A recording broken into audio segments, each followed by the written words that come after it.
Y además efectivamente. que yo lo que pienso es que es una situación en la que pierde mucho la persona implicada y gana mucha gente. Sí, Porque gana la farmacéutica, tiene un cliente para toda la vida, un cliente, sí, porque la sí. farmacéutica en su mayoría ven clientes, no ven personas, pero probablemente esa persona, porque no se le ha atajado los problemas de origen que puedan tener, que tienen que hacer los psicólogos, sea un cliente o un paciente de psicólogo en el futuro, ¿no? Porque Sí, no se ha curado, bueno, o no se ha tratado, o como queramos llamarle, del problema principal que tiene, que vale.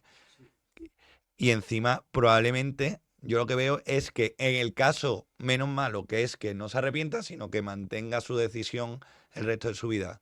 Bueno, pues por lo menos en la gravedad en minúscula, pero no sé en qué número de casos se está viendo Sí. ya que eso deriva en otras enfermedades mentales como depresión y tal, y encima hay un arrepentimiento y la irreversibilidad que tiene Sin ese duda. tratamiento. Sí, sí, yo en estos casos excepcionales, desde luego, siempre me referiría a mayores de edad, ¿no? Si un mayor de edad te pide que quiera hacer esa intervención, bueno, pues un mayor de edad ya se supone que es dueño de su vida y ya podría estar un poco más justificado si presenta un historial de seguimiento, ha sido estudiado a fondo el caso, etcétera. En algún caso minoritario podría tener sentido. Nunca, nunca con 14 años, nunca con 13 años o con 15 años, efectivamente. Sabemos que el fenómeno de la destransición, o sea, de los arrepentidos, de los que tras buscar durante muchísimos años la operación quirúrgica y someterse a ella, efectivamente, y tal,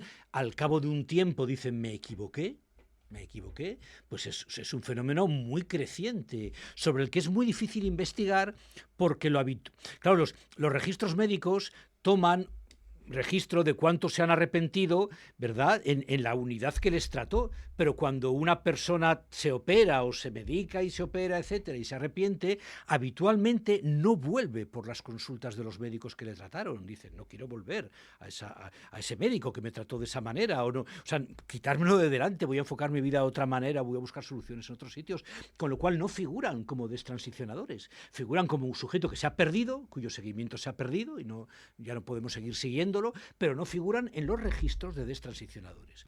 Hoy en día se calcula que las cifras de destransicionadores pueden ser muy altas. También es cierto que las primeras investigaciones encontraban tasas muy bajas de destransición porque utilizaban seguimientos muy cortos. Y cuando una persona lleva 4 o 5 años deseando operarse como sea, cuando una chica lleva 4 o 5 años deseando quitarse los pechos, como sea, y se los quita, pasa inicialmente un periodo de euforia. Faltaría más, no va a reconocer al día siguiente que se ha equivocado, entonces pasa un periodo de euforia, se saca fotos, en las redes sociales hay muchas, exhibiendo las cicatrices que tiene en el pecho con el signo de la victoria, al fin soy yo misma, ¿verdad? Etcétera. Y claro, si le preguntas al cabo de un mes si se siente bien, vamos, se va a sentir de maravilla. Va a estar encantadísima. Si le preguntas al cabo de 6 meses, va a decir que sí, que se siente bien. Si le preguntas al cabo de 2 años, va a empezar a decir que a lo mejor ese no era el problema que tenía y no ha sido la solución. Y es que efectivamente ese no era el problema que tenía. Lo verdaderamente desesperante para un académico como yo, ¿no? Es que todo este problema que estamos comentando está sustentado en una ideología absurda. Porque si esto fuera fruto de una ideología sensata, pero con algún error, que luego desarrollándose en su aplicación médica da lugar a algún error que hay que corregir, bueno, eso ha ocurrido 1 millón de veces en la historia de la medicina o en la historia de la psicología, ¿no? Pero es que todo esto deriva de una ideología posmoderna absurda que niega la realidad objetiva de que hay personas que fecundamos y personas que gestan, que hay varones y que hay mujeres, ¿verdad? Lo sustituye por una ideología que dice que la verdad no existe, que la ciencia no existe, que no hay mayor criterio de verdad que la subjetividad, que uno es lo que quiera ser. O sea, que repite eslóganes publicitarios, así sin más, ¿no? Y sustentándose en eso, crea un chantaje emocional a los profesionales, a los médicos, a los psicólogos, diciendo, tú no serás fascista, ¿no? O sea, tú no serás de estos que siguen diciendo que el sexo es algo objetivo. Fíjate todo lo que ocurrió con los gays hace, bueno, eternamente, hace siglos o durante la historia de nuestra sociedad. Y entonces ese chantaje emocional hace que todo el mundo le entre mucho miedo, de lo que está pasando y dice, no, no, no, no, yo soy el más progresista del mundo, venga, mediquemos a los menores, ¿no? A ver, estoy siendo exagerado. A mí cada vez me llegan más informes de médicos que me agradecen bueno, este tipo de posturas y que efectivamente están del lado correcto, ¿no? Yo he tenido ocasión ya de participar en varios congresos médicos en donde, bueno, pues dicen, caray, pues muy bien que se digan estas cosas que ya muchos de nosotros opinamos, ¿no? O sea, no es una cuestión blanco o negro, en donde el 100% de la gente esté a favor, ¿no? Pero yo creo que hay que animar a que la gente se atreva a hablar de esto. Porque es que la gente te lo comenta en petit comité, en círculos pequeños. No, sí, sí, yo estoy a favor de lo que dices y tal, pero puf, si esto lo digo en mi puesto de trabajo, es que van a pensar que soy facha, ¿no? ¿Pero qué tiene que ver? ¿Pero qué tiene que ver? El O sea, tema es que hoy en día es fascista todo el que Claro, en un tema, es decir, que no claro. tiene por qué ser en global. Si, no, oye, no, es que mira, yo soy muy conservador, Sí, vale, eres fascista porque eres muy conservador. No, es que en cualquier tema, sí, sí. O compras el pack completo de política nacional, internacional, de geoestrategia, el pack completo, o eres fascista. Como te falte una pieza de las 20, eres fascista. mm, Claro, así estamos. a mí, vamos, personalmente me parece una atrocidad desde el momento en que tú te atreves o obligas a empastillar a una persona menor de edad que no Sí, tiene, objetivamente, no tiene la capacidad o la madurez para tomar una sí, decisión de ese calibre. Después yo también opino en la naturalidad de las cosas, no en la verdad de las cosas que viene desde hace más de 2000 años, de 5000 años, desde que se creó el mundo en el que existe el hombre y existe la mujer, ¿no? sí. Entonces, Sí, jugar a ser Dios, en el que yo decido que ahora ya no hay hombres y mujeres, hay 15 géneros, no sé ni cuántos, sí, llega a 30 y pico, decían que había, sí, ¿no? por ahí. En el cual tú puedes decir, además puedes estar en un momento en el que no seas ni hombre ni mujer, sino seas una persona transaccional o en la Sí, transición. Eso es que obviamente sí. no es una realidad, porque yo te estoy viendo a ti y tú por mucho que me digas que te llamas Paula, eres José. Sí, sí, sí, sí, sí, sí, es verdad, es verdad. A ver, es cierto una cosa, vivimos en una sociedad donde la reproducción ya no tiene el papel central nuclear importantísimo que tuvo en otras sociedades, ¿no? Entonces, en otras sociedades antiguas, la reproducción era el elemento, la función que ordenaba el mundo a su alrededor, ¿no? Entonces, tú según fueras fecundante o gestante, según tener un hijo te fuera a llevar 10 minutos o 2 años de tiempo de tu vida, la sociedad se organizaba de una forma u otra ya desde el momento en el que nacen los bebés. Si eras chica, si eres niña, se te encarrilaba hacia una determinada forma de ser. Si eres varón, niño, se te encarrilaba hacia otra forma de ser. En la sociedad actual, la reproducción está muy de capa caída, está muy, digamos, desprestigiada. Objetivamente, vivimos ya en muchísimas ocasiones en sociedades con crecimiento vegetativo negativo, o sea, donde mueren más personas que nacen y los índices de reproducción son verdaderamente bajos.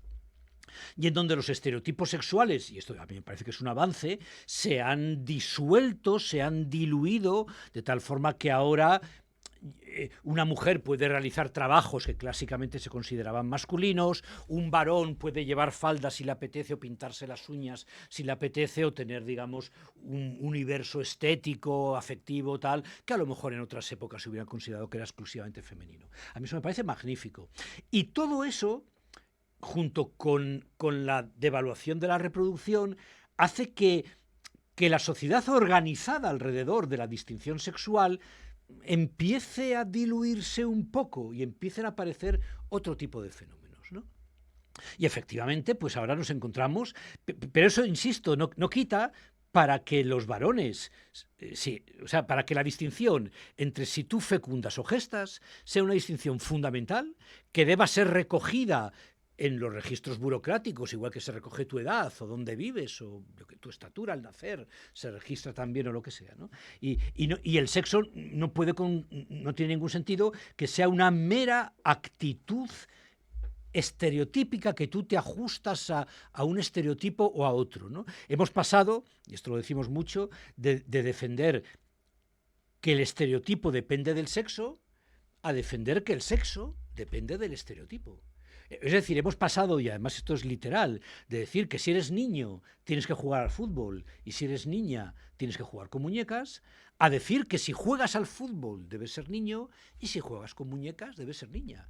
Y en la actualidad los protocolos educativos que hay, yo creo que en 15 de las 17 comunidades autónomas españolas, indican que el profesorado del centro deberá estar atento por si algún alumno, alguna alumna presenta conductas que son incoherentes o incongruentes con el sexo que se les asignó al nacer.